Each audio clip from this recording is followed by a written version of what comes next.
स्वागत है आप सभी का ग्लोबल अड्डा में। मैं हूं आपके साथ पुनीत मिश्रा। आज हम बात कर रहे हैं चाइना की।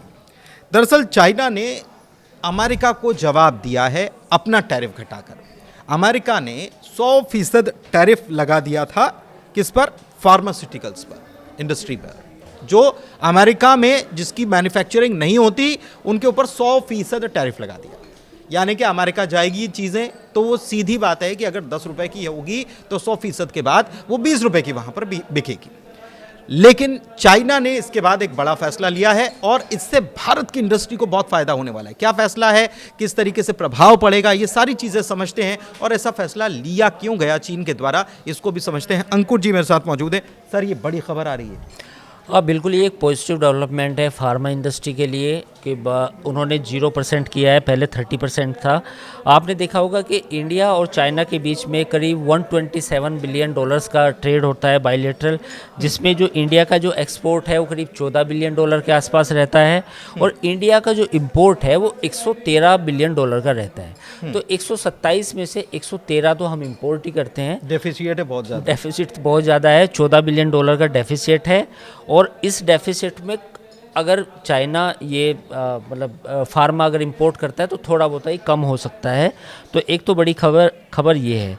दूसरा ये है कि फार्मा इंडस्ट्री में आपने देखा होगा कि डोनाल्ड ट्रंप ने वहाँ पर ब्रांडेड और पेटेंट जो दवाइयाँ हैं उन पर टैरिफ लगाया है।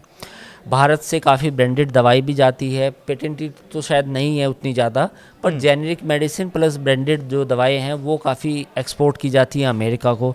तो फार्मा इंडस्ट्री में आपने देखा होगा कि शेयर बाज़ार में भी फार्मा के जो शेयर थे उनमें भी करीब 10% 8% तक गिरावट आ चुकी है पिछले 2-3 दिनों में।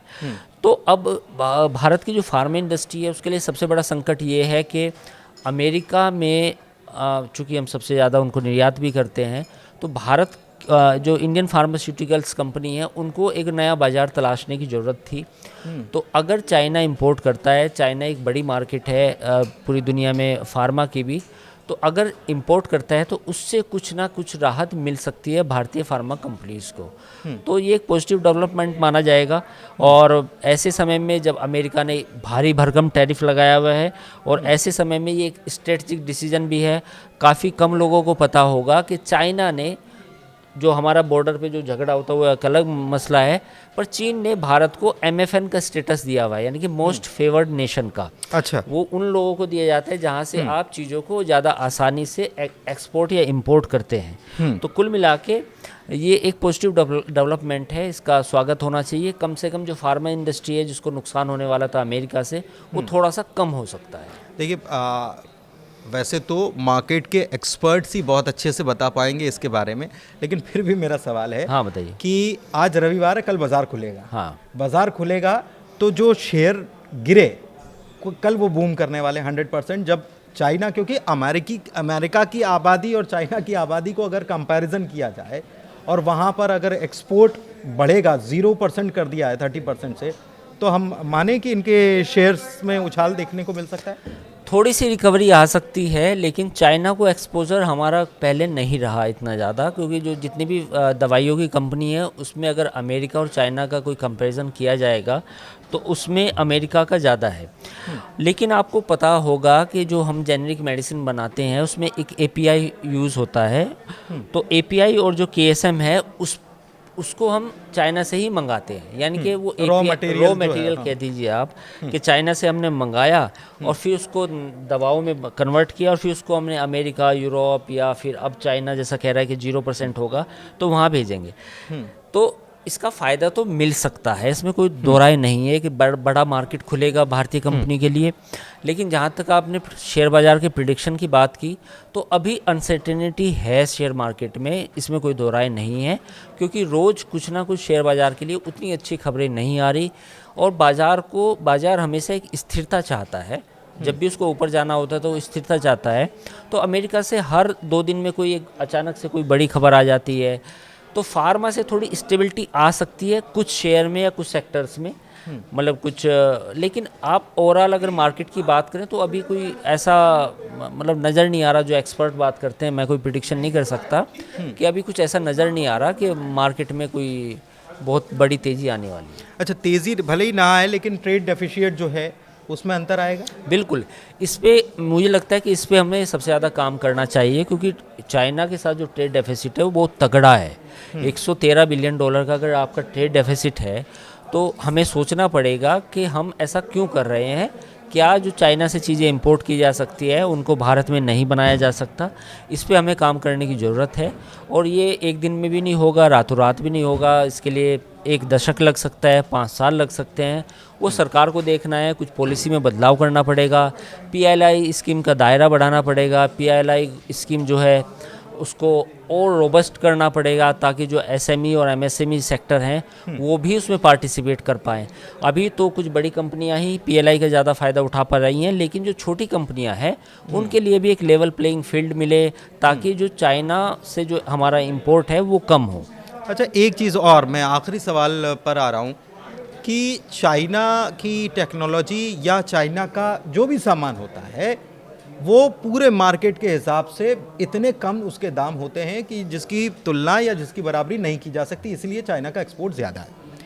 चाइना ने 0% भी कर दिया, लेकिन तब भी क्या इंडियन फार्मास्यूटिकल इंडस्ट्री जो है वहाँ पर उतना सरप्लस एक्सपोर्ट कर पाएंगे 0% करने के बावजूद भी? देखिए और पुनीत, मार्केट में उनका कंपटीशन दे पाएंगे वहाँ पर? देखिए हम जब भी किसी मार्केट में एंटर होते हैं तो उसमें सालों साल लगते हैं। तो अभी जो चाइना से मेरे पास वो डेटा अभी नहीं है कि कितना हम एक्सपोर्ट करते हैं, लेकिन अभी अगर ये समझना कि रातों रात चीज़ें बदल जाएंगी, ऐसा नहीं है। US के मामले में ये था कि US FDA की टीम हर साल हर महीने भारत आती थी और उनके साथ हम सालों से एक्सपोर्ट करते आ रहे हैं। उन्हें भी हमारी फैसिलिटीज़ का मालूम है, कहाँ कहाँ हमारी दवाइयों की कंपनी है। वो उनको अप्रूवल्स भी देती हैं कि US FDA की ने इस प्लांट का निरीक्षण किया। चाइना की तरफ से अभी कोई ऐसा मैकेनिज़्म नहीं है। तो पहले तो वो मैकेनिज़्म भी डेवलप करना पड़ेगा ताकि हम चाइना को और ज़्यादा मात्रा में एक्सपोर्ट कर सके।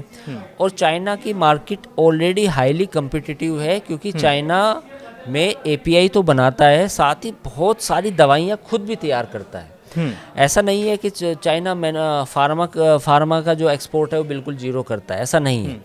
तो हमें चाइना की हाईली कम्पिटिटिव मार्केट में जाना पड़ेगा, उसमें थोड़ा सा और मतलब मेहनत लगेगी, क्योंकि अमेरिकन जो मार्केट थी उसमें एक तरह से जेनरिक की अगर मैं बात करूं तो जेनरिक जो दवाइयां थी उसमें अमेरिका में भारत का दबदबा था, और वो एक दिन में नहीं आया, वो सालों साल की मेहनत से आया। ठीक है, कुल मिलाकर मेहनत अभी करनी होगी अब फार्मास्यूटिकल इंडस्ट्री को, भारतीय फार्मास्यूटिकल इंडस्ट्री को। चाइना ने 30% से 0% कर दिया है, तो मौका मिला है, मौके को भुनाना चाहिए। हालांकि इतनी जल्दी इसका प्रभाव नहीं पड़ेगा, ये भी हम देख रहे हैं। अमेरिका की तरफ से जो 100% टैरिफ लगाया गया है उसका प्रभाव तो तुरंत ही पड़ रहा है, लेकिन जब लाभ आपको कमाना हो या जब आपको कोई मौके मिलते हैं तो उसको धीरे धीरे धीरे धीरे करके हासिल किया जाता है। फिलहाल ग्लोबल अड्डा में इतना ही, चर्चा को यहीं विराम देते हैं। कैसी लगी चर्चा बताइएगा ज़रूर। बहुत धन्यवाद। नमस्कार।